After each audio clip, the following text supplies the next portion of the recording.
Keller and I'm a digital artist from Mexico.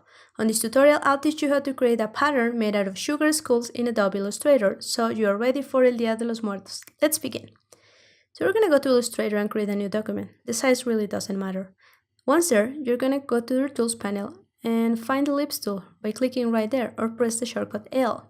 We're going to click and then make sure that you constrain the proportions by clicking on that icon and then type a width and a height of 56. So you create your circle. We're going to click again to create another ellipse. So this is going to be 12 by 12. And we're going to go to our selection tool, select on both of them, click again on one so you can see that the outline has changed. And this is indicating it's a key object. Go to the top and align to the horizontal axis. Now I'm going to move it a little bit to the bottom and I'm going to select the rotate tool or press R on my keyboard. Select that little circle, go and find the center of the big one, and then rotate it around, or move it around actually, by pressing Alt and Shift to create a copy. Now to create different copies, all you have to do is press Ctrl D several times until you make the whole round around the circle. Now I'm going to select everything and then press Shift again to select the inner circle, to deselect it actually, and go to Object, Group. Now that you have this group, you can move it around and change the color easily. Now that I have this, I'm going to create another ellipse by going to the Ellipse tool or press L on my keyboard. And this one is going to be 130 by 130. I'm going to select everything, click on one to make it the key object, and go horizontal, align center, and vertical, align center. Now that I have this, I'm going to create a copy by pressing Alt and Shift and moving it to the side. Remember to press Alt and Shift so you create your copy. Now that you have this, let's create a bigger ellipse. So click again on the ellipse tool or press L on your keyboard and make this one 300 by 300 pixels.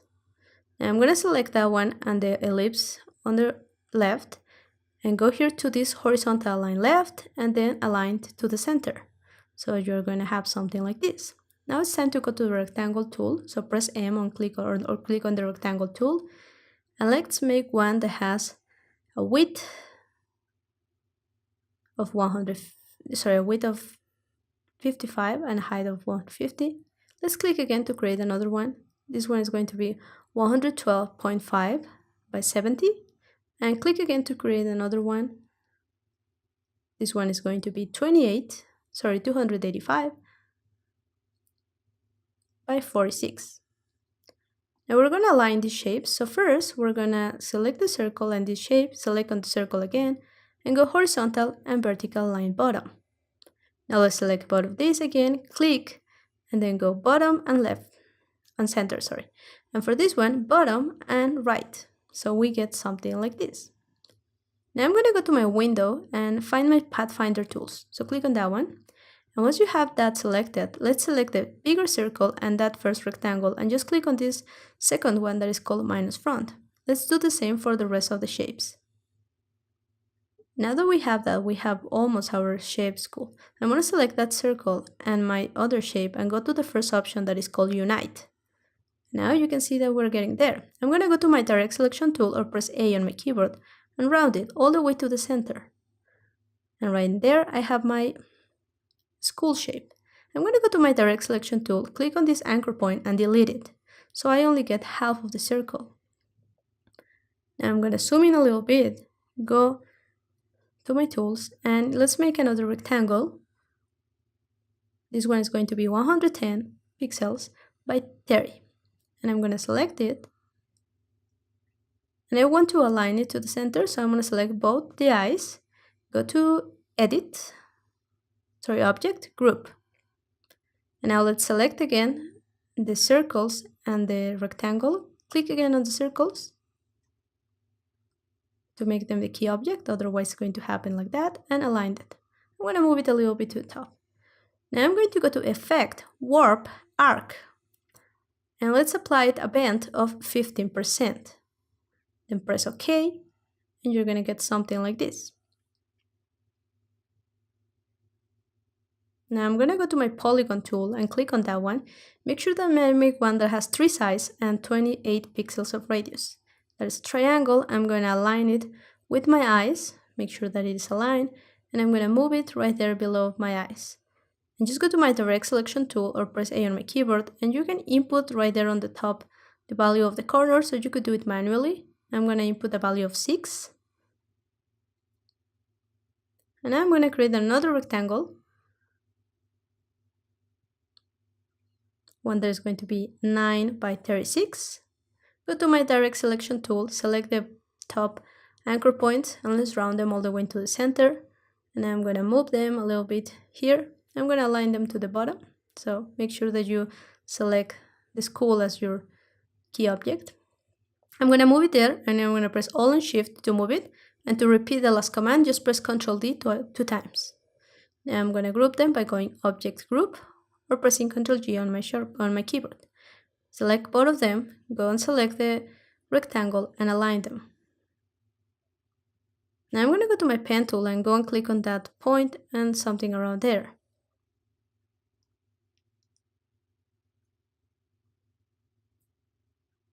So now it's time to add some colors. I had already selected my colors in advance, but you can feel free to use these colors or use something different. So you can see that my shape is on the front, so right click, arrange, and then send to back. Now let's select the rest of the tools. I'm going to select this tree and give that color, actually, and remove the stroke. Let's select those two and change the color to this cyan.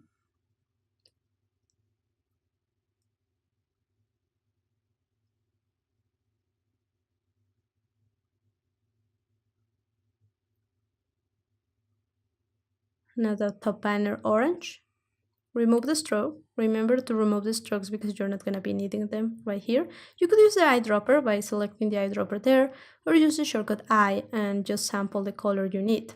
Now if you sample the color as it is, you can see that you get also the stroke, but if you press Shift while you sample, you're going to get just the color. Now go to the stroke, and if you don't see it, you can go to Window and find the stroke, and let's change the stroke weight to 8. Now you can see that it's not there, so you can move it with your arrows 2 times to have it right there in place. Now finally, what I want to do is go here to the line and find the spiral tool. So click on that one, and let's create a spiral. Now I'm going to change the color to this green and move it right here. Actually, I'm going to scale it a little bit by going to one of the corners and pressing Shift to constrain the proportions. Let's remain the weight to 5. And let's make a copy by pressing Alt while I drag it. So I can get all these different spirals right there, position them. I'm going to do this a little bit smaller, move it there, and just with my eyedropper, again, sample the weight and the color of that first spiral. I'm going to select all of them. Then I'm going to go Edit, Cut, or Ctrl X on my keyboard. Select that shape that is right there. Go find here the Draw Inside mode right there below. And then go Edit, Paste in Place, or you could use the shortcut Ctrl Shift P. And now you can see how those shapes have been masked inside. And you could double click on that one to move them if you don't feel that they are okay.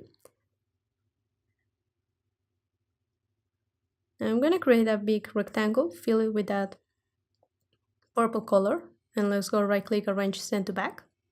Now you can see the contrast with the school and the rest of the elements, and you can position with the arrow keys in the correct place that line that we created before. Now let's select these 3 shapes, and what I'm going to do is I'm going to make them a compound path so they all have the same. So go to Object, Compound Path, Make. And now you can see that all of them are a single compound path. So you can press Shift and Alt to create a copy. Now let's make the first ones a little bit, these ones a little bit darker. And now again, remember to go Edit, Cut, Ctrl X, then go the Draw Inside mode, and Ctrl Shift B to paste in place. And now you have your school. Now we don't want to accidentally mess with the background, so go select it, go Object, Lock, Selection. And that way you don't have to move any more of the background. Now I'm going to select this school, and I'm going to group it first by going to Object Group. You can see that now it moves with everything. And then I'm going to press Alt to create another copy, and then Alt to create another copy. And I'm going to bring some variety to this school. So I'm going to go here to the Recolor Artwork tool, then click on Edit. Then finding here this icon that is the link harmony colors. And as you can see that if I move one of the colors, the rest of them move. You can see how that it is updating in real time. So find a combination that you like and press OK. Now let's do the same for this one. Again, go to Recolor Artwork, go to Edit, make sure that the harmony is linked, and move the slider around. Now I'm going to press OK, and I have these three schools, but I want them to have different expressions, so to do that is going to be very simple. I'm going to go to my Direct Selection tool or press A on my keyboard, and then go to the eyes. Let's select the bottom eyes, the bottom anchor points, and move them to the top. Now you can see how the eyes are different. Let's do the same for this one, but this one is going to be the top anchor point, and it's going to be right there. So now I have my three different schools. I'm going to select them, then go to Object, find Pattern, and Make. And I'm going to press OK. Now we get these options that are happening right there on the pattern options. So I can select a different type of pattern, so for example grid or brick by row. And also if I click here on Pattern Tile tool, I can make this kind of bounding box smaller or bigger, so it's the space that is going to have between this instance and the next repetition of the pattern.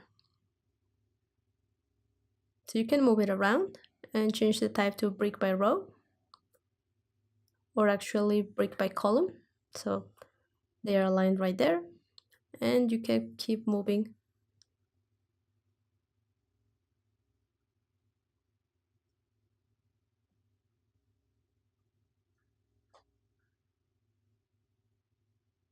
You can make them as close or as apart as you like, so once you have something that you are happy with, you can press Done. And now nothing happened because we just created the pattern, but it's right there. So I'm going to move them, my schools. I'm going to create another rectangle, and then in my swatches, I'm going to select that pattern that I just created. So it's right there. And you can see that it's happening there, but it's actually kind of big. So to scale it, you could scale the pattern, or you could, by double clicking on it and actually making everything smaller, or if you just want to have it like that, but just for this time, scale it, go to the Scale tool, double click on that one. And when you do that, this window is going to appear. Here, just check Transform Patterns. And then you can input their number. For example, Terry, have OK. And nothing is happening because I haven't selected my pattern. But now if I go to one of the corners and scale it down, you can see how it's actually scaling down. So I wanted to go to something around this size. And now if I want to make it bigger again to cover the whole area, all I have to do is go again to my Scale tool and uncheck that Transform Patterns. Press OK. And all you have to do is make this rectangle bigger to cover the whole area of your canvas. So with this, you have a sugar skull pattern. I hope you have enjoyed this tutorial.